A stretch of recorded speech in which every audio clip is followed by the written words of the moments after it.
विकास क्रम का काल विभाजन कीजिए। तो ये लघु उत्तरीय के रूप में अगर आएगा तो आप कैसे लिखेंगे? तो पूर्व भारतेंदु युग अथवा हिंदी साहित्य का प्रारंभिक काल कब से शुरू होता है? 13वीं शताब्दी के मध्य से 1868 तक। ठीक है। भारतेंदु युग अथवा पुनर्जागरण काल, तो ये 1868 से 1900 ईस्वी तक। फिर आते हैं द्विवेदी युग में हम, तो सन 1900 से 1922 ईस्वी तक। फिर शुक्ल युग तथा अथवा छायावादी युग, तो ये सन 1919 से 1938 तक। फिर है छायावादोत्तर युग, तो ये सन 1938 से लेके आज तक, मतलब वर्तमान तक। अब हाँ, जो अगला क्वेश्चन है वो है गद्य के विविध रूपी विकास पर प्रकाश डालिए। यद्यपि ब्रिटिश सरकार की नीति जो थी वो हिंदी के प्रतिकूल थी और अदालत तथा न्याय शासन के क्षेत्रों में उसने इसकी प्रगति को रोका, फिर भी उसे नवीन शिक्षा के पाठ्यक्रम में इसे तो स्थान देना पड़ा। ऐसे ही समय सन 1832 से 1935 में राजा शिव प्रसाद सितारे हिंद ने शिक्षा विभाग में प्रवेश किया और हिंदी के रक्षा का उसका आम अहम अथवा तथा खास पसंद रूप को प्रश्रय दिया।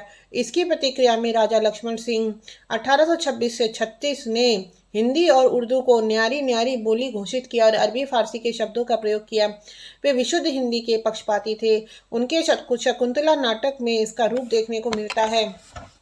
फिर भी ये कुछ विदेशी भाषा के शब्दों को अपनाने के पक्षपाती थे। इसी समय के आसपास कुछ पाठ्य पुस्तकों की रचना हुई और कुछ अंग्रेजी से हिंदी गद्य में अनुवाद की वृत्ति भी चल रही थी। अच्छा, वर्तमान युग में हिंदी गद्य साहित्य पर प्रकाश डालिए। वर्तमान युग में हिंदी गद्य अपनी चरम सीमाओं को प्राप्त कर चुका है। गद्य शैलियों का विविध रूपी विकास हुआ है। सैकड़ों समाचार पत्र एवं पत्रिकाओं ने हिंदी गद्य के विकास में महत्वपूर्ण योगदान दिया है। गद्य की विविध विधाओं का इस युग में विकास हुआ। नाटक के क्षेत्र में सेठ गोविंद दास, हरिकृष्ण प्रेमी, गोविंद वल्लभ पंत, उपेंद्र नाथ अश्क, जगन्नाथ प्रसाद मिलिंद, लक्ष्मी नारायण मिश्र आदि प्रमुख लेखक हैं। नाटक के एक नवीन रूप एकांकी नाटक का आरंभ भी इसी युग में हुआ। एकांकी नाटककारों में डॉक्टर राम कुमार वर्गा, सेठ गोविंद दास, उपेंद्र नाथ अश्क, उदय शंकर भट्ट एवं भुवनेश्वर मिश्र प्रमुख हैं। हिंदी कहानी की विभिन्न शैलियां इस युग में विकास को प्राप्त हुई। जैनेन्द्र, इलाचंद्र जोशी, मार्कंडेय, शिव प्रसाद सिंह, मोहन राकेश आदि प्रमुख कहानीकारों ने इस युग की कहानी को समृद्धि प्रदान की। उपन्यास के क्षेत्र में वृंदावन लाल शर्मा, सेठ गोविंद दास, रांगे राघव, चतुर सेन शास्त्री, अजय, भगवती चरण वर्मा आदि प्रमुख हैं। इस युग में हिंदी समीक्षा के क्षेत्र में डॉक्टर हजारी प्रसाद द्विवेदी का महान व्यक्तित्व दिखाई पड़ता है। इस युग के अन्य समीक्षक ये हैं: डॉक्टर नरेंद्र, डॉक्टर जय किशन प्रसाद, नंद दुलारे वाजपेयी, डॉक्टर रामविलास शर्मा और शांति प्रिय द्विवेदी आदि।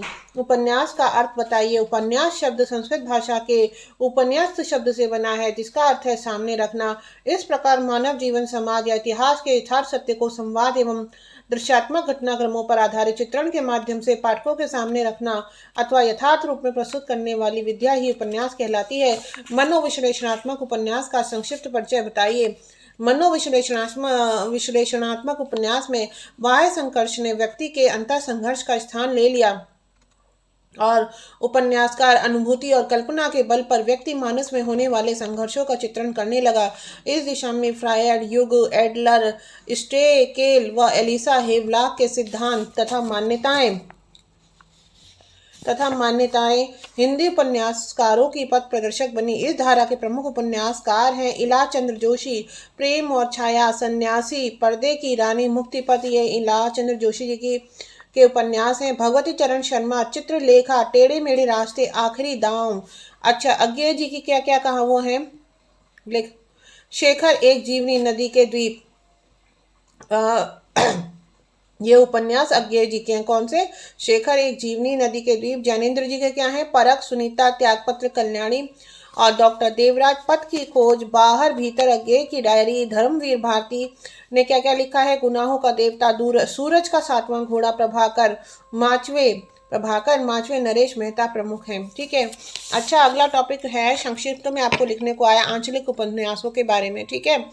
तो आंचलिक उपन्यासों में क्षेत्र विशेष की सांस्कृतिक परंपराओं, आर्थिक सामाजिक जीवन, रीति रिवाजों, प्राकृतिक स्थितियों, भाव भाषा आदि का सूक्ष्म विश्लेषण होता है। लेखक अंचल विशेष की परंपराओं, क्रियाकलापों आदि का पूरा चित्र प्रस्तुत कर देता है। हिंदी के आंचलिक उपन्यासकारों में नागार्जुन, बलचनमा बाबा बेटेश्वर नाथ फणीश्वर नाथ रेणु मैला आंचल परती परिकथा राजेंद्र अवस्थी सूरज किरण की छाया हिमांशु श्रीवास्तव नदी फिर बह चली शिव प्रसाद सिंह अलग अलग वैतरणी गली आगे मुड़ती है राम दशज्ञ मिश्र जल टूटता हुआ सूखता हुआ तालाब बंद दरवाजे का मकान श्री लाल शुक्ल का राम दरबारी आदि को गिना जा सकता है। स्वच्छंदतावादी तथा व्यक्तिवादी उपन्यासों का परिचय दीजिए।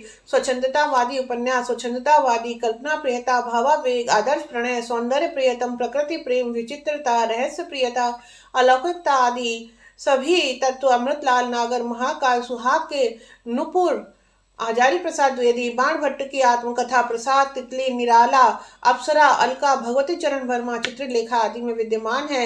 व्यक्तिवादी उपन्यास व्यक्तिवादी वस्तुतः स्वच्छंदतावाद की एक प्रकृति है। इस परंपरा के उपन्यासकारों में भगवती चरण वर्मा भगवती प्रसाद वाजपेयी उषा देवी मित्रा आदि हैं। भगवती प्रसाद वाजपेयी के 40 से अधिक उपन्यास हैं।